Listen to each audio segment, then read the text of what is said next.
मेरे मित्रों, आज का जो सत्संग है वह एक स्त्री के बारे में है। आज आप सबको स्त्री के गहरे रहस्यों के बारे में पता चलेगा, जिसे अगर आप सब जान लेते हैं तो आप सभी स्त्री को समझ सकेंगे। अगर आप एक पुरुष हैं तो आपको यह वीडियो अवश्य सुननी चाहिए। मित्रों, स्त्री के भी अपने कुछ गहरे रहस्य होते हैं, जिसे जानना और समझना इतना आसान भी नहीं होता है। इसे कहानी के माध्यम से समझने का प्रयास करते हैं। दोस्तों, एक बार एक महात्मा और उनका एक शिष्य गांव में भिक्षा मांगने के लिए गए थे। जब वे दोनों गांव के पहले द्वार पर भिक्षा मांगने पहुंचे तो उन्हें बड़ी आसानी से भिक्षा मिल गया। थोड़ी दूर वे दोनों और आगे बढ़े तो दूसरा घर आया तो उन्हें उस घर से भी भिक्षा मिल गया कि उन्हें एक स्त्री दिखाई पड़ी, जो कि मिट्टी से लथपथ मैले कुचले कपड़े पहने हुए चिल्लाते हुए भागी जा रही थी। उसकी दशा सही नहीं दिखाई दे रही थी, या ये भी कह सकते हैं कि उसकी मानसिक दशा कुछ ठीक नहीं थी। उस स्त्री को पीछे से कुछ गांव के कुत्ते भी भौंक रहे थे और वह स्त्री चीखते चिल्लाते भागी जा रही थी। वह गिर जाती, फिर उठती, फिर भागती। उसका एक 4 साल का बच्चा भी था। वह भी उस स्त्री के पीछे पीछे भाग रहा था और मामा करके चिल्ला करके रो रहा था। जब उस महात्मा के शिष्य ने उस स्त्री को देखा तो उसे बहुत दुख हुआ। गांव के लोग उस पर पत्थर मार मार करके उसे भगा रहे थे। सब लोग बोल रहे थे, ये स्त्री कुलच्छनी है, ये कहा आ गई, इसे यहाँ से भगा दिया जाए, नहीं तो मेरा सारा घर और यह धरती भी अपवित्र हो जाएगी। लेकिन गांव के कुछ सज्जन लोग उसे खाने को दे देते थे। बाकी कुछ लोग तो उसे पागल और बेहया कुलच्छनी स्त्री कह करके भगा देते थे। वही स्त्री अपना और अपने बच्चों का पेट भरने के लिए इस गांव से दूसरे गांव, दूसरे गांव से तीसरे गांव विचरण करती रहती थी। रात में मौका पाकर के कुछ बेशरम दुष्ट नरक के वासी लोग उसे अपनी काम वासना का शिकार भी बना लेते। जिसे जैसा लगा उसने उस स्त्री को वैसा ही लूटा। जब शिष्य ने अपने गुरु से पूछा कि गुरुवर, इस स्त्री की ऐसी दशा का जिम्मेदार कौन है? शिष्य ने कहा कि गुरुवर, आप तो अंदर ज्ञानिर है, कृपा करके बताएं कि स्त्री की ऐसी दशा किसने की है। शिष्य भी नया था, उसे भी देश दुनिया के बारे में बहुत कुछ ज्यादा जानकारी नहीं थी। गुरु ने कहा कि मेरे प्यारे शिष्य, चलो इस पेड़ की छांव में बैठ जाते हैं, फिर हम सब कुछ तुम्हें विस्तार से बताते हैं। उन महात्मा और शिष्य को देखकर के गांव के सारे लोग वहां पर आ गए। वे लोग भी गुरु से निवेदन करने लगे कि गुरुवर, कृपया करके कुछ ज्ञान की बातें हम लोगों को भी बताने का कष्ट करें और अपने ज्ञान से हम लोगों को कृतार्थ करें। महात्मा ने कहा कि आप सबने तो उस स्त्री को देखा ही होगा। गांव के सभी लोग कहते हैं कि जी गुरुवर, हमने उस पागल स्त्री को देखा है। वह बहुत ही चरित्रहीन औरत है, उसे कोई शर्म नहीं है। गांव के सभी लोग तरह तरह की बातें उस स्त्री के बारे में कहने लगते हैं। परमात्मा उन सभी की बातें बड़े ही ध्यान से सुनते हैं और फिर कहते हैं कि आज हम तुम सबको स्त्री के गहरे रहस्यों के बारे में बताने वाले हैं। तो सब लोग बड़े ही ध्यान से सुनना, और जो पुरुष लोग यहाँ मौजूद हैं उन्हें तो ये सारी बातें जरूर सुननी चाहिए। महात्मा कहते हैं कि पहली बात तो यह है कि स्त्रियां कभी भी अपने मन की बातें जल्दी किसी गैर मर्द से नहीं कहती हैं। वह बौद्ध धर्मात्मा कहते हैं कि यहाँ पर बैठे कुछ पुरुषों की शादी भी हो चुकी होगी और सब लोग अपना गृहस्थ जीवन जी रहे होंगे।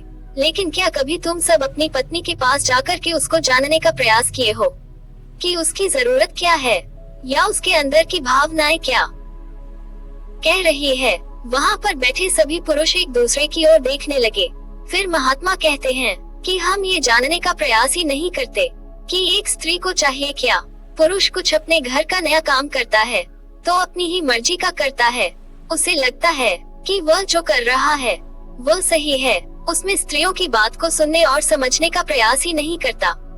ऐसे में जब कोई भी पुरुष अपनी पत्नी से बिना कुछ पूछे अपने मन की करता है तो पत्नी को लगता है कि एक तो मैं अपना घर परिवार छोड़कर के अपने माता पिता को छोड़कर के इसके पास रहने को आई हूँ, और यह है कि मुझे मेरी बात ही नहीं सुनता, मुझे समझने का प्रयास ही नहीं करता।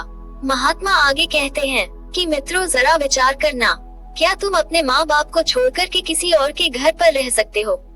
गांव वालों ने कहा कि नहीं गुरुवर, बिल्कुल भी नहीं। तो महात्मा आगे कहते हैं कि जो स्त्री शादी के बाद अपने घर परिवार को छोड़ करके, अपनी माता पिता को छोड़ करके तुम्हारे घर पर रहने को आई है, अगर तुम लोग उसके त्याग का मतलब ही नहीं समझोगे, तुम उसे अपनी वासनाओं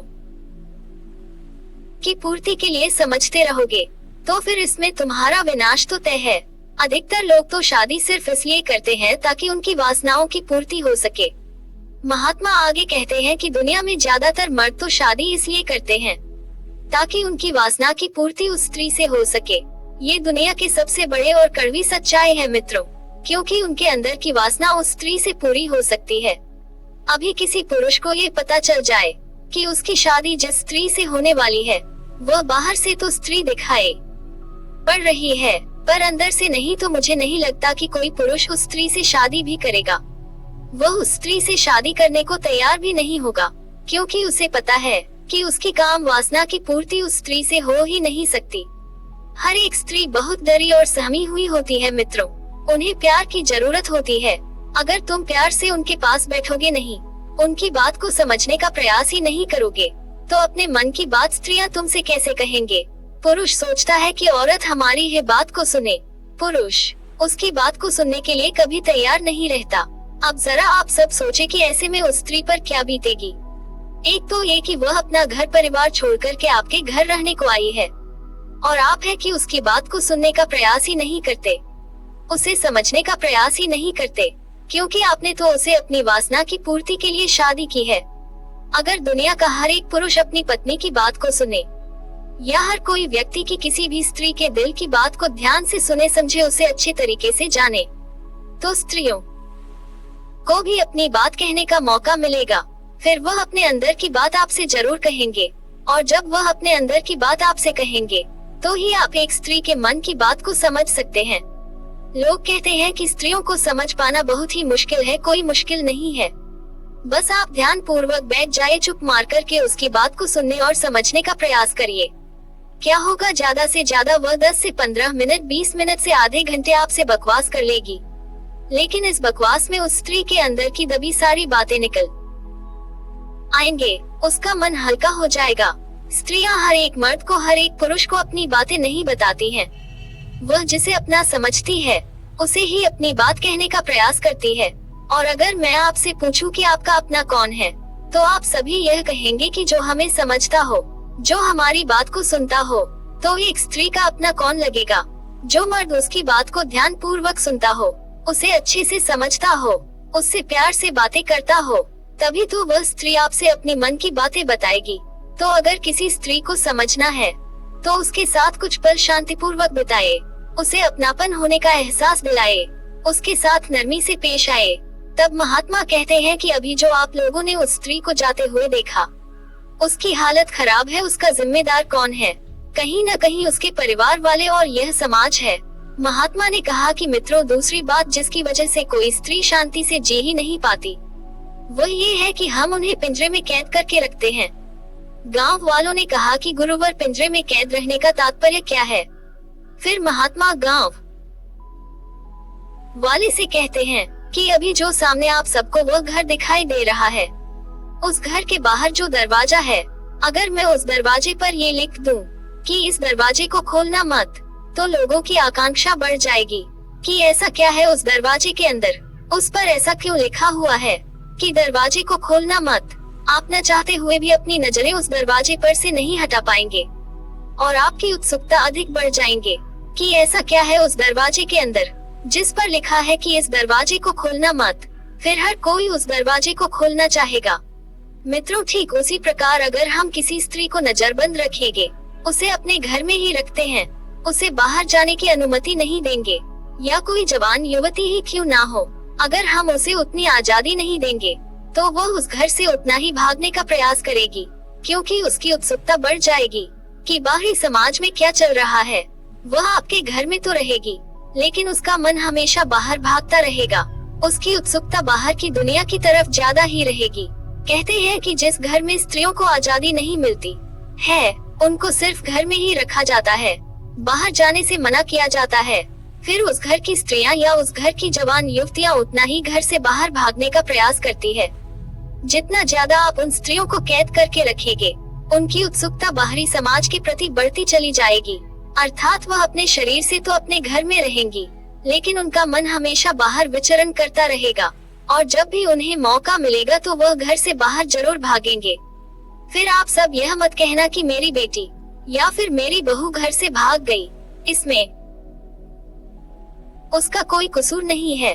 कसूर तो आपका है, कसूर इस समाज का है, जिन्होंने स्त्रियों को हमेशा कैद करके रखा है, उन्हें एक बंधन में बांध करके रखा है। इसलिए मित्रों, स्त्रियों को अगर समझना है, स्त्रियों को जानना है, तो उन्हें आजादी देना शुरू करो। महात्मा ने कहा कि मित्रों, तीसरी बात जो हर एक पुरुष को एक स्त्री के बारे में जरूर जानना चाहिए, वो ये है कि उसके कपड़ों के बारे में। महात्मा ने कहा कि कुछ लोग स्त्रियों के कपड़ों पर बहुत ज्यादा तर्क वितर्क करते रहते हैं। कुछ लोग सोचते हैं कि स्त्रियों को पूरा वस्त्र पहनना चाहिए, उन्हें अपने शरीर को ढकना चाहिए। तो महात्मा ने कहा कि जो पुरुष या जो भी लोग सभी बातें करते हैं, इसका मतलब यह है कि उनकी अंदर की कामवासना उतना ही ज्यादा बढ़ गई है। उन्हें डर है कि अगर स्त्री का बदन थोड़ा सा दिख गया, तो उनके अंदर बैठा काम वासना के रूप में वह शैतान जाग जाएगा। जब उनकी काम वासना जागेगी, तो फिर वह कोई गलत कदम भी उठा सकते हैं। याद रखना मित्रों, ये जितने भी लोग होते हैं जो स्त्रियों के कपड़े पर या उनकी आजादी पर कुछ ज्यादा ही बोलते रहते हैं, इसका मतलब यह है कि उनकी अंदर की कामवासना रूपी डर अभी भी दूर नहीं हुआ है। अभी भी वे लोग कामवासना पर विजय नहीं पाए हैं। लोग चिल्लाते हैं कि स्त्री बिना ठीक से कपड़े पहने हुए मंदिर कैसे आ गई, हमारे भगवान तो नाराज हो जाएंगे। भगवान नहीं नाराज होंगे मित्रों।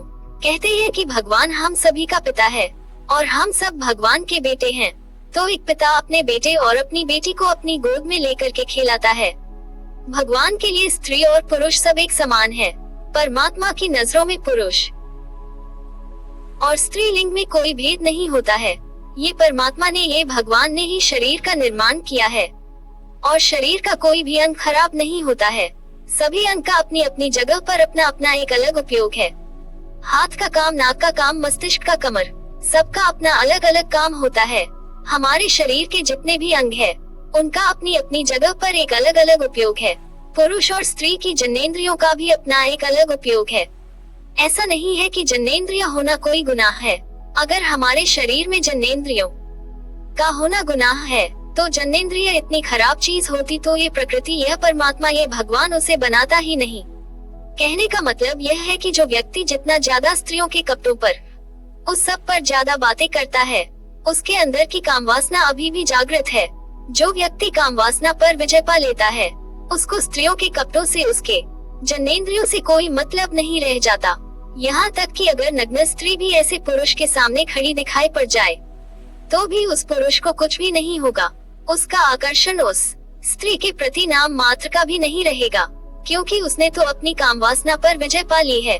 उसने तो उस स्त्री के गहरे रहस्य को जान लिया है, अर्थात उसने उस स्त्री को पूरी तरह से समझ लिया है। फिर उसे स्त्रियों के जन्नेंद्रियों से क्या लेना देना।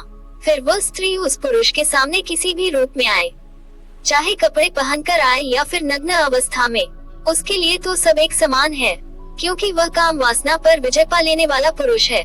लेकिन यह समाज, इस समाज के कुछ प्रपंच लोग उस जन्नेंद्रियों को इतना घृणित बना दिए हैं कि लोग हर पल घिरा में ही जीते रहते हैं। बेशक अपनी जन्नेंद्रियों को बेकार समझने लगते हैं, और यही वजह रहती है कि जल्द ही कोई पुरुष अपनी काम वासना पर कभी विजय ही नहीं पा सकता। जो व्यक्ति अपनी काम वासना पर विजय पाता है, उसे स्त्री के सारे अंग एक समान दिखाई पड़ते हैं। जैसे उसके हाथ है, वैसे ही उसके जन्नेंद्रिय है। स्त्री को देखने से उसके अंदर की काम वासना जागृत नहीं होगी। लेकिन कुछ लोगों को एक डर हमेशा सताता रहता है कि अगर स्त्री आधे अधूरे कपड़े में मंदिर आ गई या उनके सामने दिखाई पड़ गई, तो उनके अंदर की काम वासना जाग जाएगी, और जब काम वासना जाग जाएगी, तो उनसे कुछ गड़बड़ हो सकता है। उन्हें डर सताने लगता है कि मंदिर में अगर काम वासना जागी, तो भगवान नाराज हो जाएंगे। एक बात याद रखना मित्रों, भगवान यानी परमात्मा का वास सिर्फ मंदिर में ही नहीं होता। परमात्मा तो हर जगह है, भगवान तो हर जगह विद्यमान है। फिर चाहे आपकी काम वासना मंदिर में जागे या फिर बाहर, भगवान मंदिरों में ही नहीं बैठे रहते हैं। उनके लिए तो सारा संसार अपना है। और जो पुरुष स्त्रियों से जितना ज्यादा दूर भागता है, उसका मतलब यह है कि उसके अंदर की काम वासना उतनी ही ज्यादा उसे परेशान कर रही है। और जाहिर सी बात है कि मित्रों, जो चीज जिसे ज्यादा परेशान करती है, वह उस चीज से भागता ही है। इसलिए मंदिर में रहने वाले लोगों को ये डर हमेशा सताता रहता है कि अगर स्त्रियां आधे अधूरे कपड़े मंदिर आ गई, तो फिर उनके अंदर की काम वासना बड़ी ही तेजी से जग जाएगी। अर्थात वे लोग अभी काम वासना पर विजय नहीं पाए हैं, वे तो बस काम वासना पर विजय पाने का ढोंग दिखाते हैं, वह तो बस काम वासना से भाग रहे हैं। वास्तव में जब आप काम वासना पर विजय पा लेंगे, तो फिर आप चाहे स्त्रियों से घिरे हो या फिर ना ही घिरे हो, आपके लिए सब कुछ एक समान रहता है। इसलिए सबसे ज्यादा जरूरी यह है कि ऐसे लोगों को स्त्रियों को देखने के प्रति अपना नजरिया बदलना पड़ेगा। जिस घर में स्त्रियां हैं, नवयुवक युवतियां सब एक साथ रहते हैं, उस घर में कभी भी आक्रामक और बलात्कारी पुरुष पैदा ही नहीं हो सकता, क्योंकि उन्होंने स्त्रियों को जान लिया है, स्त्रियों को समझ लिया है।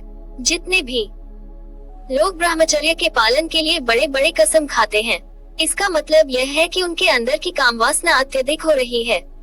इसीलिए तो वे लोग अपनी काम वासना पर विजय पाने के लिए बड़ी बड़ी कस्में खाते हैं, ब्रह्मचर्य का पालन करने की कोशिश करते हैं।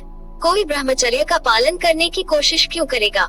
जाहिर सी बात है कि उसके अंदर की काम वासना अत्यधिक बढ़ गई है, अब उससे बर्दाश्त नहीं हो रही है, इसीलिए तो वह ब्रह्मचर्य का पालन करने की बात कर रहा है। ब्रह्मचर्य का पालन करना है तो पहले स्त्रियों को जानना पड़ेगा, उन्हें समझना पड़ेगा। स्त्रियों से दूर रहना ब्रह्मचर्य का पालन नहीं होता है। कस्में खाने से आप ब्रह्मचर्य का पालन नहीं कर सकते। आप जितना कस्में खाएंगे, आपके अंदर की काम वासना उतना ही बढ़ती चली जाएगी, और फिर ऐसे व्यक्ति को काम वासना हमेशा सताती रहती है, क्योंकि उसकी इच्छा तो पूरी नहीं हुई है। उसने तो स्त्री को जाना ही नहीं, उसने तो अपनी काम वासना पर विजय पाई ही नहीं, बस वह स्त्रियों से भाग रहा है ताकि उसके अंदर की काम वासना कहीं भड़क न जाए। ऐसा पुरुष मरते दम तक कभी भी काम वासना पर विजय नहीं पा सकता। वह तड़पता रहता है पूरी जिंदगी भर अपनी काम वासना की पूर्ति के लिए, और आश्चर्य की बात यह है कि भागता रहता है। भले ही वह सोचता है कि वह ब्रह्मचर्य का पालन कर रहा है, लेकिन अंदर ही अंदर उसकी वासना बढ़ती जा रही है। वह अपनी वासना को दबाता ही जा रहा है। और याद रखना मित्रों, काम वासना जितनी ज्यादा दबेगी, आप उतना ही काम वासना के घेरे में दबते चले जाएंगे। ब्रह्मचारी बनने के लिए आपको पहले स्त्री को जानना होगा। जब आप स्त्री को जानेंगे तो ही आपको समझ में आ जाएगी कि वास्तव में यह है क्या। इसलिए ब्रह्मचर्य को पाना है तो पहले स्त्री को जानना होगा, फिर जाकर आप देखेंगे कि आपकी जो वासना है खुद ब खुद आपके नियंत्रण में आ गई है। एक पुरुष स्त्रियों को अपनी भोग का शिकार बनाता है, और पुरुष भी यही कहता है कि स्त्रियों को अच्छे कपड़े पहनना चाहिए, स्त्रियों को पूरा बदन ढककर चलना चाहिए। क्यों चलना चाहिए? क्योंकि उस पुरुष को डर है कि अगर स्त्री ढंग के कपड़े नहीं पहनेगी तो उसके शरीर के कुछ अंग दिखाई पड़ जाएंगे, और उसके अंदर की काम वासना कहीं जाग न जाए, और जब काम वासना जाग जाएगी तो उनसे कुछ गलत भी हो सकता है। इसलिए मित्रों, काम वासना पर विजय पाना है तो पहले स्त्री को तुम्हें जानना पड़ेगा, तुम्हें उसे समझना पड़ेगा। अधिक कपड़े पहन लेने से, स्त्रियों को पूरा ढक देने से आप कभी भी ब्रह्मचारी नहीं बन सकते। बात कड़वी है मगर सच्चाई यही है। क्या आप सबने कभी गौर किया था कि जब आप सबकी शादी होने वाली थी कि उस स्त्री से मेरी शादी होगी, तो आप सबकी उत्सुकतावश रिश्ते में कितनी ज्यादा बढ़ गई थी। आप सभी ने उस स्त्री को जानने के लिए कितना कुछ नहीं किया। आपने ये जानने की बहुत कोशिश की कि मेरी होने वाली पत्नी कैसी है, उसमें ऐसा क्या है, उसमें ऐसा क्या खास हो सकता है, उसका शरीर कैसा है, वह कैसी दिखती है। फिर भी ये सारे सवाल आपकी उत्सुकता उस स्त्री के प्रति ज्यादा बढ़ा देंगे, और जितनी ज्यादा उत्सुकता बढ़ेगी, आपका मन आपके शरीर से नियंत्रण होता चला जाएगा। आपका पूरा मन हर पल उसी स्त्री में डूबा रहेगा। आप धरती पर तो चलेंगे, आपका भौतिक शरीर यहाँ रहेगा, लेकिन आपका मन उस स्त्री को जानने में डूबा रहेगा। लेकिन मित्रों, कुछ दिनों बाद होता क्या है कि जब आप सबकी शादी हो जाएगी तो धीरे धीरे आप महसूस करेंगे कि अब आपकी उत्सुकता उस स्त्री के प्रति अब खत्म हो रही है। इसलिए धीरे धीरे कई पुरुषों को अपनी ही पत्नी अच्छी नहीं लगती, फिर किसी दूसरे की पत्नी उस पुरुष को ज्यादा ही अच्छी लगने लगती है, क्योंकि अब उस पुरुष की उत्सुकता अपनी पत्नी में नहीं रह गई। उसका मन अब भर गया, क्योंकि उस पुरुष को लगता है कि अब तो उसने अपनी पत्नी को जान लिया कि उसके अंदर क्या है, उसका व्यवहार कैसा है, वह कैसा दिखती है। लेकिन जिसने पूरे सुरक्षा भाव से कोई एकाग्र मन से अपनी पत्नी को जान लिया, या फिर स्त्री को जान लिया, अपनी पत्नी से प्रेम कर लिया, तो उसकी उत्सुकता कभी भी दूसरी स्त्री में नहीं रह जाएगी, क्योंकि उसे समझ में आ गया कि जैसे ये स्त्री है वैसे ही दुनिया की सारी स्त्रियां हैं। लेकिन इसके लिए आपको उसके भौतिक शरीर से नहीं बल्कि उसकी आत्मा से जुड़ना पड़ेगा। और आत्मा से आप तभी जुड़ पाएंगे जब आपको इसकी भौतिक शरीर से बहुत कुछ ज्यादा लेना देना नहीं रहेगा। महात्मा कहते हैं कि मित्रों, चौथी बात जो एक स्त्री के बारे में आप सबको समझ लेनी चाहिए वह ये है कि कुछ स्त्रियां अपने मासिक धर्म को बहुत ही ज्यादा घृणित समझती है और इसका जिम्मेदार कोई और नहीं बल्कि यह हमारा समाज ही है, जिसकी वजह से कई स्त्रियां पूजा पाठ में अगर उनके मासिक धर्म आ रहे हैं तो वह उसे बहुत ही ज्यादा गुनाह और घृणित समझने लगती है। वह समझती है कि उनके भगवान उनसे नाराज हो जाएंगे, उनके पूजा पाठ का फल अच्छी तरीके से फलित नहीं होगा क्योंकि उनका मासिक धर्म अभी इस समय आ गया है। जो स्त्री अपनी मासिक धर्म को जितना ज्यादा धीरे समझेगी उसके अंदर बीमारियां उतना ही ज्यादा पैदा होने वाली है और इसका जिम्मेदार कहीं न कहीं ये पुरुष ही है, ये समाज ही है। महात्मा एक बार फिर कहते हैं कि मित्रों, अगर यह मासिक धर्म इतना बुरी चीज होती तो प्रकृति, परमात्मा या फिर बनाने वाला या भगवान इस मासिक धर्म जैसी प्रक्रिया को बनाता ही नहीं।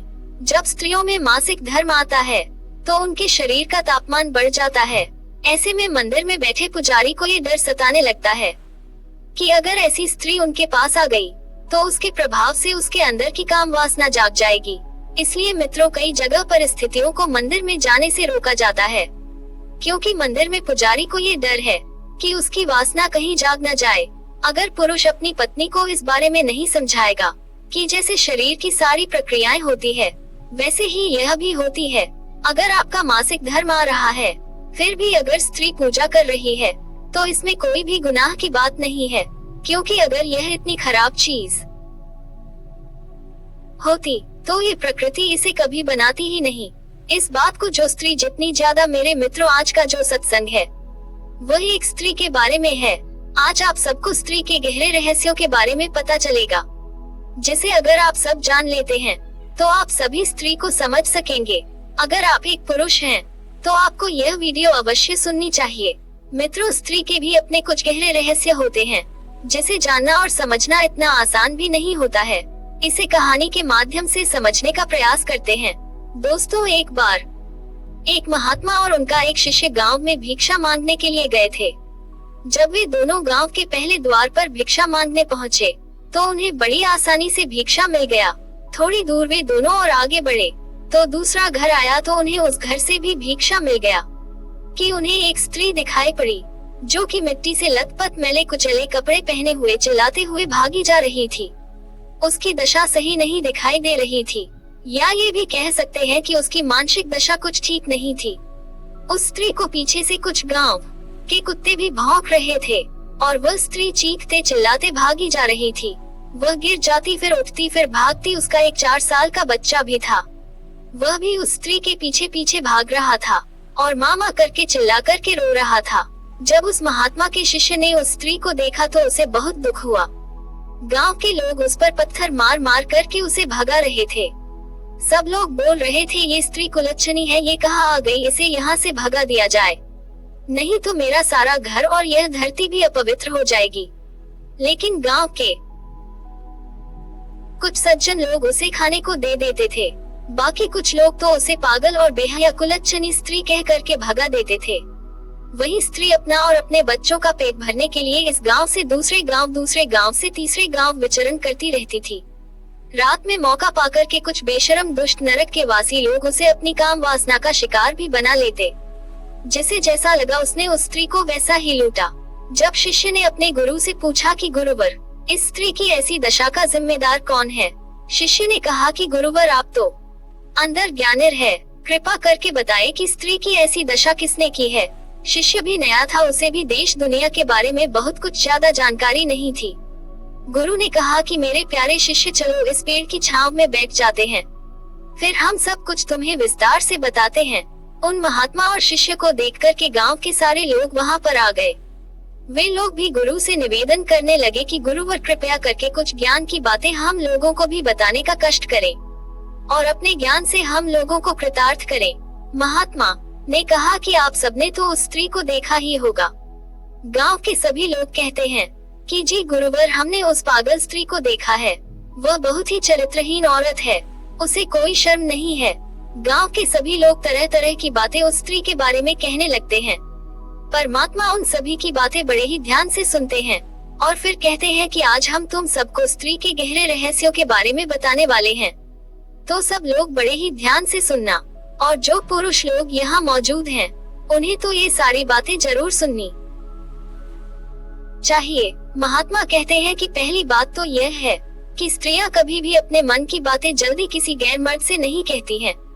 वह बौद्ध धर्मात्मा कहते हैं कि यहाँ पर बैठे कुछ पुरुषों की शादी भी हो चुकी होगी और सब लोग अपना गृहस्थ जीवन जी रहे होंगे, लेकिन क्या कभी तुम सब अपनी पत्नी के पास जाकर के उसको जानने का प्रयास किए हो कि उसकी जरूरत क्या है या उसके अंदर की भावनाएं क्या कह रही है?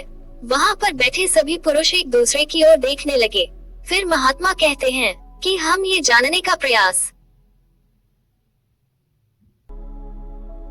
ही नहीं करते कि एक स्त्री को चाहिए क्या। पुरुष कुछ अपने घर का नया काम करता है तो अपनी ही मर्जी का करता है। उसे लगता है कि वह जो कर रहा है वह सही है। उसमें स्त्रियों की बात को सुनने और समझने का प्रयास ही नहीं करता। ऐसे में जब कोई भी पुरुष अपनी पत्नी से बिना कुछ पूछे अपने मन की करता है तो पत्नी को लगता है कि एक तो मैं अपना घर परिवार छोड़कर के अपने माता पिता को छोड़ कर के इसके पास रहने को आई हूँ, और यह है कि मुझे मेरी बात ही नहीं सुनता, मुझे समझने का प्रयास ही नहीं करता। महात्मा आगे कहते हैं कि मित्रों जरा विचार करना, क्या तुम अपने माँ बाप को छोड़कर के किसी और के घर पर रह सकते हो? गांव वालों ने कहा कि नहीं गुरुवर, बिल्कुल भी नहीं। तो महात्मा आगे कहते हैं कि जो स्त्री शादी के बाद अपने घर परिवार को छोड़ करके, अपनी माता पिता को छोड़ करके तुम्हारे घर पर रहने को आई है, अगर तुम लोग उसके त्याग का मतलब ही नहीं समझोगे, तुम उसे अपनी वासनाओं की पूर्ति के लिए समझते रहोगे, तो फिर इसमें तुम्हारा विनाश तो तय है। अधिकतर लोग तो शादी सिर्फ इसलिए करते हैं ताकि उनकी वासनाओं की पूर्ति हो सके। महात्मा आगे कहते हैं कि दुनिया में ज्यादातर मर्द तो शादी इसलिए करते हैं ताकि उनकी वासना की पूर्ति उस स्त्री से हो सके। ये दुनिया की सबसे बड़े और कड़वी सच्चाई है मित्रों, क्योंकि उनके अंदर की वासना उस स्त्री से पूरी हो सकती है। अभी किसी पुरुष को ये पता चल जाए कि उसकी शादी जिस स्त्री से होने वाली है वह बाहर से तो स्त्री दिखाई पड़ रही है पर अंदर से नहीं, तो मुझे नहीं लगता कि कोई पुरुष उस स्त्री से शादी भी करेगा। वह उस स्त्री से शादी करने को तैयार भी नहीं होगा, क्योंकि उसे पता है कि उसकी काम वासना की पूर्ति उस स्त्री से हो ही नहीं सकती। हर एक स्त्री बहुत डरी और सहमी हुई होती है मित्रों, उन्हें प्यार की जरूरत होती है। अगर तुम प्यार से उनके पास बैठोगे नहीं, उनकी बात को समझने का प्रयास ही नहीं करोगे, तो अपने मन की बात स्त्रियां तुमसे कैसे कहेंगे? पुरुष सोचता है कि औरत हमारी है बात को सुने, पुरुष उसकी बात को सुनने के लिए कभी तैयार नहीं रहता। अब जरा आप सब सोचे कि ऐसे में उस स्त्री पर क्या बीतेगी। एक तो ये कि वह अपना घर परिवार छोड़कर के आपके घर रहने को आई है, और आप है कि उसकी बात को सुनने का प्रयास ही नहीं करते, उसे समझने का प्रयास ही नहीं करते, क्योंकि आपने तो उसे अपनी वासना की पूर्ति के लिए शादी की है। अगर दुनिया का हर एक पुरुष अपनी पत्नी की बात को सुने, या हर कोई व्यक्ति की किसी भी स्त्री के दिल की बात को ध्यान से सुने, समझे, उसे अच्छे तरीके से जाने, तो स्त्रियों को भी अपनी बात कहने का मौका मिलेगा।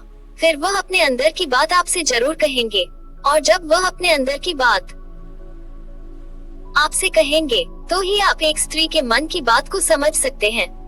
लोग कहते हैं कि स्त्रियों को समझ पाना बहुत ही मुश्किल है। कोई मुश्किल नहीं है, बस आप ध्यान पूर्वक बैठ जाइए, चुप मार कर के उसकी बात को सुनने और समझने का प्रयास करिए। क्या होगा, ज्यादा से ज्यादा वह 10 से 15 मिनट, 20 मिनट से आधे घंटे आपसे बकवास कर लेगी, लेकिन इस बकवास में उस स्त्री के अंदर की दबी सारी बातें निकल आएंगे, उसका मन हल्का हो जाएगा।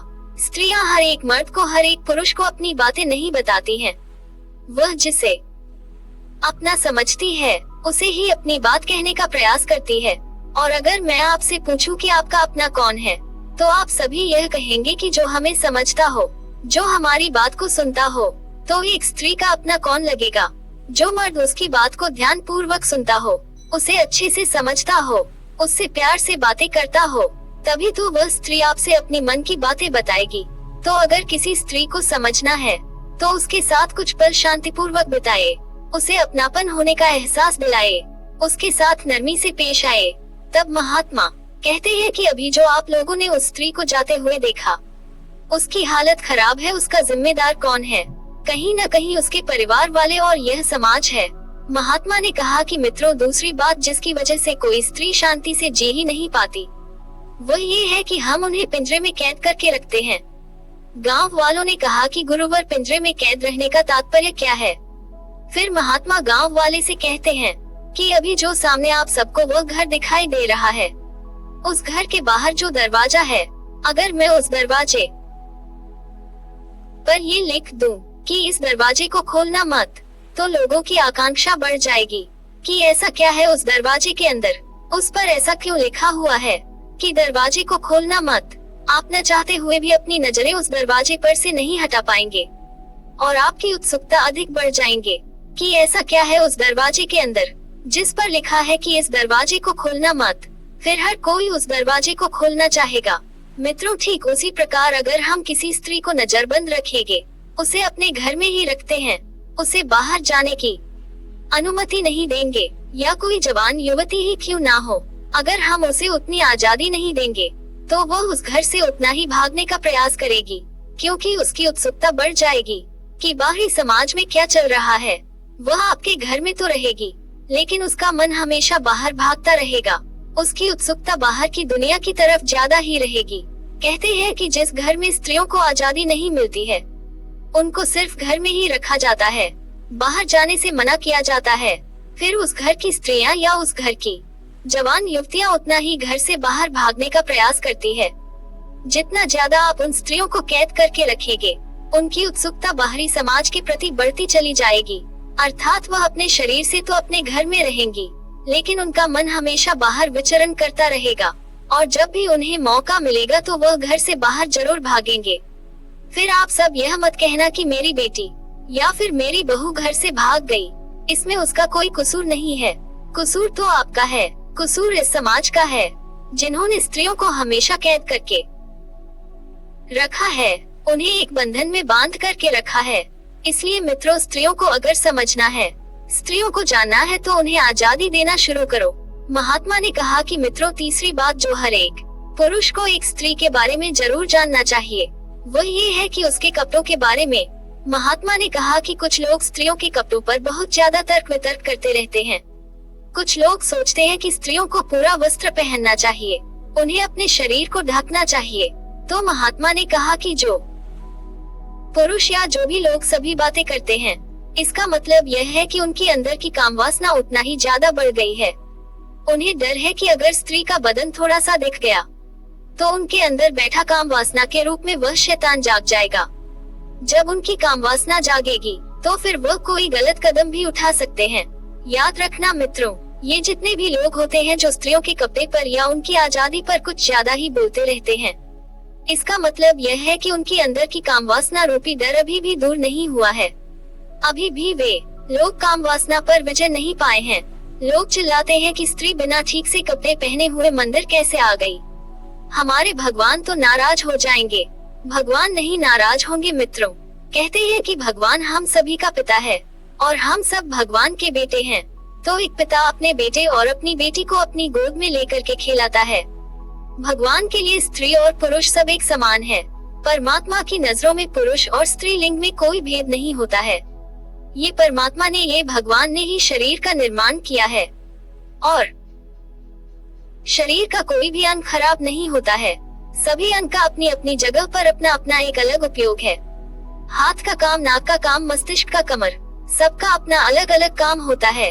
हमारे शरीर के जितने भी अंग हैं, उनका अपनी अपनी जगह पर एक अलग अलग उपयोग है। पुरुष और स्त्री की जन्नेंद्रियों का भी अपना एक अलग उपयोग है। ऐसा नहीं है कि जन्नेंद्रिय होना कोई गुनाह है। अगर हमारे शरीर में जन्नेंद्रियों का होना गुनाह है, तो जन्नेंद्रिय इतनी खराब चीज होती तो ये प्रकृति, यह परमात्मा, ये भगवान उसे बनाता ही नहीं। कहने का मतलब यह है कि जो व्यक्ति जितना ज्यादा स्त्रियों के कपड़ों पर, उस सब पर ज्यादा बातें करता है, उसके अंदर की कामवासना अभी भी जागृत है। जो व्यक्ति कामवासना पर विजय पा लेता है, उसको स्त्रियों के कपड़ों से, उसके जन्नेंद्रियों से कोई मतलब नहीं रह जाता। यहाँ तक कि अगर नग्न स्त्री भी ऐसे पुरुष के सामने खड़ी दिखाई पड़ जाए, तो भी उस पुरुष को कुछ भी नहीं होगा। उसका आकर्षण उस स्त्री के प्रति नाम मात्र का भी नहीं रहेगा। क्योंकि उसने तो अपनी काम वासना पर विजय पा ली है। उसने तो उस स्त्री के गहरे रहस्य को जान लिया है, अर्थात उसने उस स्त्री को पूरी तरह से समझ लिया है। फिर उसे स्त्रियों के जन्नेंद्रियों से क्या लेना देना।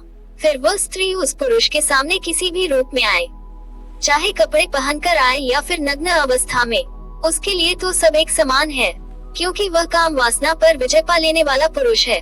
लेकिन यह समाज, इस समाज के कुछ प्रपंच लोग उस जन्नेंद्रियों को इतना घृणित बना दिए हैं कि लोग हर पल घिरा में ही जीते रहते हैं, बेशक अपनी जन्नेंद्रियों को बेकार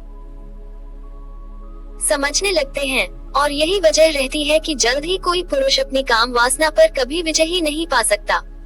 जो व्यक्ति अपनी काम वासना पर विजय पाता है, उसे स्त्री के सारे अंग एक समान दिखाई पड़ते हैं। जैसे उसके हाथ है वैसे ही उसके जन्नेंद्रिय है।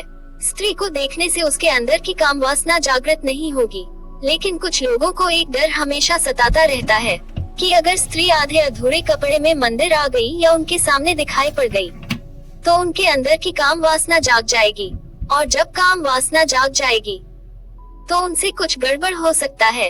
उन्हें डर सताने लगता है कि मंदिर में अगर काम वासना जागी तो भगवान नाराज हो जाएंगे। एक बात याद रखना मित्रों, भगवान यानी परमात्मा का वास सिर्फ मंदिर में ही नहीं होता। परमात्मा तो हर जगह है, भगवान तो हर जगह विद्यमान है। फिर चाहे आपकी काम वासना मंदिर में जागे या फिर बाहर, भगवान मंदिरों में ही नहीं बैठे रहते हैं, उनके लिए तो सारा संसार अपना है। और जो पुरुष स्त्रियों से जितना ज्यादा दूर भागता है, उसका मतलब यह है कि उसके अंदर की काम वासना उतनी ही ज्यादा उसे परेशान कर रही है। और जाहिर सी बात है कि मित्रों, जो चीज जिसे ज्यादा परेशान करती है वह उस चीज से भागता ही है। इसलिए मंदिर में रहने वाले लोगों को ये डर हमेशा सताता रहता है कि अगर स्त्रियां आधे अधूरे कपड़े मंदिर आ गई तो फिर उनके अंदर की काम वासना बड़ी ही तेजी से जग जाएगी। अर्थात वे लोग अभी काम वासना पर विजय नहीं पाए हैं, वे तो बस काम वासना पर विजय पाने का ढोंग दिखाते हैं, वह तो बस काम वासना से भाग रहे हैं। वास्तव में जब आप काम वासना पर विजय पा लेंगे तो फिर आप चाहे स्त्रियों से घिरे हो या फिर न ही घिरे हो, आपके लिए सब कुछ एक समान रहता है। इसलिए सबसे ज्यादा जरूरी यह है कि ऐसे लोगों को स्त्रियों को देखने के प्रति अपना नजरिया बदलना पड़ेगा। जिस घर में स्त्रियां हैं, नव युवक युवतियां सब एक साथ रहते हैं, उस घर में कभी भी आक्रामक और बलात्कारी पुरुष पैदा ही नहीं हो सकता, क्योंकि उन्होंने स्त्रियों को जान लिया है, स्त्रियों को समझ लिया है। जितने भी लोग ब्रह्मचर्य के पालन के लिए बड़े बड़े कसम खाते हैं, इसका मतलब यह है कि उनके अंदर की काम वासना अत्यधिक हो रही है। इसीलिए तो वे लोग अपनी काम वासना पर विजय पाने के लिए बड़ी बड़ी कस्में खाते हैं, ब्रह्मचर्य का पालन करने की कोशिश करते हैं। कोई ब्रह्मचर्य का पालन करने की कोशिश क्यों करेगा? जाहिर सी बात है कि उसके अंदर की काम वासना अत्यधिक बढ़ गई है, अब उससे बर्दाश्त नहीं हो रही है, इसीलिए तो वह ब्रह्मचर्य का पालन करने की बात कर रहा है। ब्रह्मचर्य का पालन करना है तो पहले स्त्रियों को जानना पड़ेगा, उन्हें समझना पड़ेगा। स्त्रियों से दूर रहना ब्रह्मचर्य का पालन नहीं होता है। कस्में खाने से आप ब्रह्मचर्य का पालन नहीं कर सकते। आप जितना कस्में खाएंगे, आपके अंदर की काम वासना उतना ही बढ़ती चली जाएगी, और फिर ऐसे व्यक्ति को काम वासना हमेशा सताती रहती है, क्योंकि उसकी इच्छा तो पूरी नहीं हुई है। उसने तो स्त्री को जाना ही नहीं, उसने तो अपनी काम वासना पर विजय पाई ही नहीं, बस वह स्त्रियों से भाग रहा है ताकि उसके अंदर की काम वासना कहीं भड़क न जाए। ऐसा पुरुष मरते दम तक कभी भी काम वासना पर विजय नहीं पा सकता। वह तड़पता रहता है पूरी जिंदगी भर अपनी काम वासना की पूर्ति के लिए। और आश्चर्य की बात यह है कि भागता रहता है, भले ही वह सोचता है कि वह ब्रह्मचर्य का पालन कर रहा है, लेकिन अंदर ही अंदर उसकी वासना बढ़ती जा रही है, वह अपनी वासना को दबाता ही जा रहा है। और याद रखना मित्रों, काम वासना जितनी ज्यादा दबेगी, आप उतना ही काम वासना के घेरे में दबते चले जाएंगे। ब्रह्मचारी बनने के लिए आपको पहले स्त्री को जानना होगा। जब आप स्त्री को जानेंगे तो ही आपको समझ में आ जाएगी कि वास्तव में यह है क्या। इसलिए ब्रह्मचर्य को पाना है तो पहले स्त्री को जानना होगा, फिर जाकर आप देखेंगे कि आपकी जो वासना है खुद ब खुद आपके नियंत्रण में आ गई है। एक पुरुष स्त्रियों को अपनी भोग का शिकार बनाता है, और पुरुष भी यही कहता है कि स्त्रियों को अच्छे कपड़े पहनना चाहिए, स्त्रियों को पूरा बदन ढककर चलना चाहिए। क्यों चलना चाहिए? क्योंकि उस पुरुष को डर है कि अगर स्त्री ढंग के कपड़े नहीं पहनेगी तो उसके शरीर के कुछ अंग दिखाई पड़ जाएंगे और उसके अंदर की काम वासना कहीं जाग न जाए। और जब काम वासना जाग जाएगी तो उनसे कुछ गलत भी हो सकता है। इसलिए मित्रों, काम वासना पर विजय पाना है तो पहले स्त्री को तुम्हें जानना पड़ेगा, तुम्हें उसे समझना पड़ेगा। अधिक कपड़े पहन लेने से, स्त्रियों को पूरा ढक देने से आप कभी भी ब्रह्मचारी नहीं बन सकते। बात कड़वी है मगर सच्चाई यही है। क्या आप सबने कभी गौर किया था कि जब आप सबकी शादी होने वाली थी कि उस स्त्री से मेरी शादी होगी, तो आप सबकी उत्सुकता अवश्य रिश्ते में कितनी ज्यादा बढ़ गई थी। आप सभी ने उस स्त्री को जानने के लिए कितना कुछ नहीं किया। आपने ये जानने की बहुत कोशिश की कि मेरी होने वाली पत्नी कैसी है, उसमें ऐसा क्या है, उसमें ऐसा क्या खास हो सकता है, उसका शरीर कैसा है, वह कैसी दिखती है। फिर भी ये सारे सवाल आपकी उत्सुकता उस स्त्री के प्रति ज्यादा बढ़ा देंगे। और जितनी ज्यादा उत्सुकता बढ़ेगी, आपका मन आपके शरीर से नियंत्रण होता चला जाएगा। आपका पूरा मन हर पल उसी स्त्री में डूबा रहेगा। आप धरती पर तो चलेंगे, आपका भौतिक शरीर यहाँ रहेगा, लेकिन आपका मन उस स्त्री को जानने में डूबा रहेगा। लेकिन मित्रों, कुछ दिनों बाद होता क्या है कि जब आप सबकी शादी हो जाएगी तो धीरे धीरे आप महसूस करेंगे कि अब आपकी उत्सुकता उस स्त्री के प्रति अब खत्म हो रही है। इसलिए धीरे धीरे कई पुरुषों को अपनी ही पत्नी अच्छी नहीं लगती, फिर किसी दूसरे की पत्नी उस पुरुष को ज्यादा ही अच्छी लगने लगती है, क्योंकि अब उस पुरुष की उत्सुकता अपनी पत्नी में नहीं रह गई। उसका मन अब भर गया, क्योंकि उस पुरुष को लगता है कि अब तो उसने अपनी पत्नी को जान लिया कि उसके अंदर क्या है, उसका व्यवहार कैसा है, वह कैसा दिखती है। लेकिन जिसने पूरे सुरक्षा भाव से कोई एकाग्र मन से अपनी पत्नी को जान लिया या फिर स्त्री को जान लिया, अपनी पत्नी से प्रेम कर लिया, तो उसकी उत्सुकता कभी भी दूसरी स्त्री में नहीं रह जाएगी, क्योंकि उसे समझ में आ गया कि जैसे ये स्त्री है वैसे ही दुनिया की सारी स्त्रियां हैं। लेकिन इसके लिए आपको उसके भौतिक शरीर से नहीं बल्कि उसकी आत्मा से जुड़ना पड़ेगा। और आत्मा से आप तभी जुड़ पाएंगे जब आपको इसकी भौतिक शरीर से बहुत कुछ ज्यादा लेना देना नहीं रहेगा। महात्मा कहते हैं कि मित्रों, चौथी बात जो एक स्त्री के बारे में आप सबको समझ लेनी चाहिए वह ये है कि कुछ स्त्रियां अपने मासिक धर्म को बहुत ही ज्यादा घृणित समझती है, और इसका जिम्मेदार कोई और नहीं बल्कि यह हमारा समाज ही है, जिसकी वजह से कई स्त्रियां पूजा पाठ में अगर उनके मासिक धर्म आ रहे हैं तो वह उसे बहुत ही ज्यादा गुनाह और घृणित समझने लगती है। वह समझती है कि उनके भगवान उनसे नाराज हो जाएंगे, उनके पूजा पाठ का फल अच्छी तरीके से फलित नहीं होगा, क्योंकि उनका मासिक धर्म अभी इस समय आ गया है। जो स्त्री अपनी मासिक धर्म को जितना ज्यादा धीरे समझेगी, उसके अंदर बीमारियां उतना ही ज्यादा पैदा होने वाली है, और इसका जिम्मेदार कहीं न कहीं ये पुरुष ही है, ये समाज ही है। महात्मा एक बार फिर कहते हैं कि मित्रों, अगर यह मासिक धर्म इतना बुरी चीज होती तो प्रकृति, परमात्मा या फिर बनाने वाला या भगवान इस मासिक धर्म जैसी प्रक्रिया को बनाता ही नहीं। जब स्त्रियों में मासिक धर्म आता है तो उनके शरीर का तापमान बढ़ जाता है।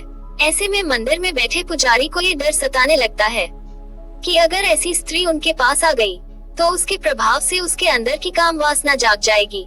इसलिए मित्रों, कई जगह परिस्थितियों को मंदिर में जाने से रोका जाता है, क्योंकि मंदिर में पुजारी को ये डर है कि उसकी वासना कहीं जाग न जाए। अगर पुरुष अपनी पत्नी को इस बारे में नहीं समझाएगा कि जैसे शरीर की सारी प्रक्रिया होती है वैसे ये भी होती है, अगर आपका मासिक धर्म आ रहा है फिर भी अगर स्त्री पूजा कर रही है तो इसमें कोई भी गुनाह की बात नहीं है, क्योंकि यह इतनी अगर खराब चीज होती तो प्रकृति इसे कभी बनाते ही नहीं। इस बात को जो स्त्री जितनी ज्यादा घृणित समझती है, आने वाले समय में उसके साथ बहुत ही ज्यादा बीमारियां पैदा होती है। चिकित्सक तो उसकी बीमारियों को सही करेगा, लेकिन अगर उस स्त्री के मन की दशा को सही कर दिया जाए तो स्त्रियों में आने वाली बीमारियां कम हो सकती है। इसलिए मित्रों, आप सब अपने घर की बहू को, अपनी बेटियों को समझाइए कि मासिक धर्म आना कोई बुरी बात नहीं है। अगर मासिक धर्म आ रहा है तो भी आप पूजा पाठ कर सकते हैं, आप ध्यान में जा सकती है, इसमें कोई भी बुरी बात नहीं है। सदियों से चली आ रही परंपरा को इसे समझना होगा, उसे तोड़ना होगा और उसे बाहर निकलना होगा। महात्मा कहते हैं कि पांचवी बात मित्रों, जो हर एक पुरुष को एक स्त्री के बारे में जान लेनी चाहिए वह ये है कि एक स्त्री को सबसे ज्यादा प्यार और एक सहारे की जरूरत होती है। अगर हम उन्हें प्यार और सहारा नहीं देंगे तो वह आपसे उतना ही दूरियां बनाते चले जाएंगे। इसलिए जो पुरुष जिसका स्वभाव बहुत ही ज्यादा गुस्से वाला है, बहुत ही ज्यादा आक्रामक है, उसकी स्त्रियां हमेशा उस पुरुष से डरती है, उसकी पत्नियां हमेशा डरी रहती है। वह कभी भी अपने मन की बात अपने पति से नहीं कर पाती। लेकिन अगर पुरुष ध्यान से शांत मन से अपनी पत्नी की बात को एक बार ध्यान से सुन ले तो आने वाले समय में उसकी सारी समस्याएं दूर हो जाएंगे। लेकिन पुरुष अपनी पत्नी की बात को तो सुनता ही नहीं। ऐसा क्या था कि शादी के पहले वह सारी बातें सुनने को तैयार था और शादी के बाद वह उसकी एक भी बात को सुनने को तैयार नहीं। मित्रों, ये बहुत कड़वी सच्चाई है और आप ये कह सकते हैं कि शादी के पहले उसकी उत्सुकता उसके भौतिक शरीर से ज्यादा थी। वह उसकी आत्मा से नहीं जुड़ा था, वह तो उसके भौतिक शरीर से जुड़ा था। लेकिन शादी के बाद अब उसकी उत्सुकता उस स्त्री के प्रति घट गई है, क्योंकि उसने उस स्त्री के भौतिक शरीर को जान लिया, लेकिन उसने उसकी आत्मा को नहीं जाना। फिर वह पुरुष स्त्री से धीरे धीरे दूर होने लगता है। फिर पुरुष अकेला रहना ज्यादा अच्छा पसंद करता है। घर में तो रहेगा वह साथ में, लेकिन उसका मन अंदर ही अंदर कचोटता रहेगा और फिर धीरे धीरे वह पुरुष स्वभाव से बहुत ही चिड़चिड़ा होता चला जाएगा, आक्रामक होता चला जाएगा। फिर उसकी पत्नी उसे अगर कुछ कहेगी तो वह और ज्यादा आक्रामक हो जाएगा। वह उसकी एक भी बात को सुनने के लिए कभी नहीं तैयार होगा। और जो पुरुष अपनी पत्नी की बात को नहीं सुनता है तो फिर वह स्त्रियां उस पुरुष से भी दूर होती चली जाती है। शरीर से तो वह उसके पास में रहेंगे, लेकिन मन से वह उससे बहुत ही ज्यादा दूर होती जाएंगी। और फिर जो उन्हें प्यार और सहारा दे देगा वह उसकी तरफ चली जाती है। तो फिर यह समाज कहने लगता है कि स्त्रियां कुलाक्षीण होती जा रही है। मित्रों, उसके ऐसा होने में किसका हाथ है? उस पुरुष का हाथ है, उस समाज का हाथ है। जब हम उसकी बात को सुनेंगे ही नहीं तो वह अपनी बात किससे कहेगी? लेकिन वहीं पर जो इसके बात को सुनेगा तो वह उसकी तरफ आकर्षित हो जाएंगे।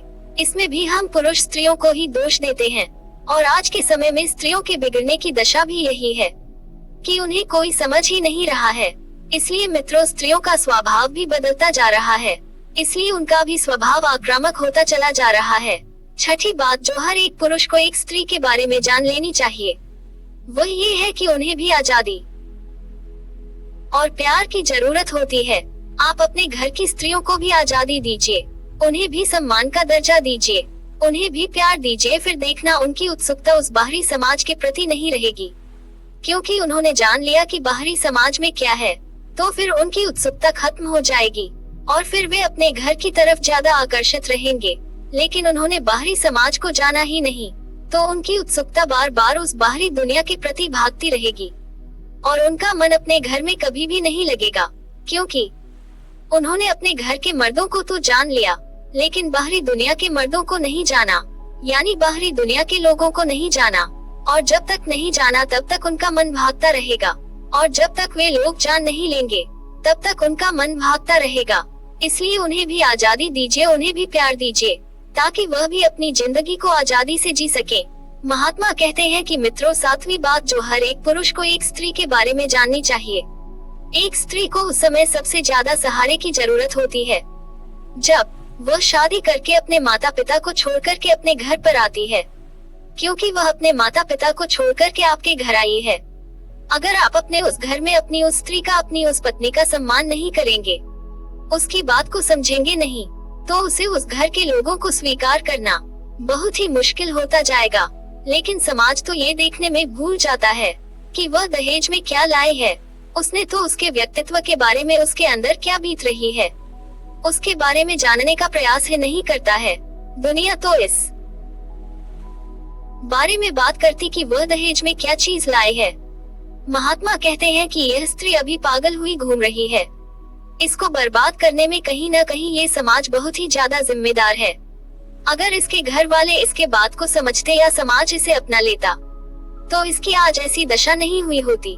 महात्मा कहते हैं कि मित्रों, आज हमने जो 7 बातें कही हैं, वे बहुत ही कड़वे और सच बातें हैं। इसे जल्द ही कोई स्वीकार नहीं करता। जिसने स्त्री को जान लिया उसने अपनी काम वासना पर विजय पाली। तो अगर आपको अपनी काम वासना पर विजय पानी है तो पहले स्त्री को समझना पड़ेगा। तो मेरी ये 7 बातें अगर तुम सब याद रखते हो तो अपनी जिंदगी में तुम सब हमेशा बहुत ही खुश और शांति का अनुभव करोगे। इतना कहकर बौद्ध महात्मा शांत हो जाते हैं। फिर वे गांव वाले खड़े होते हैं और महात्मा से उस स्त्री के प्रति किए गए गुनाह के लिए बहुत ही क्षमा मांगते हैं।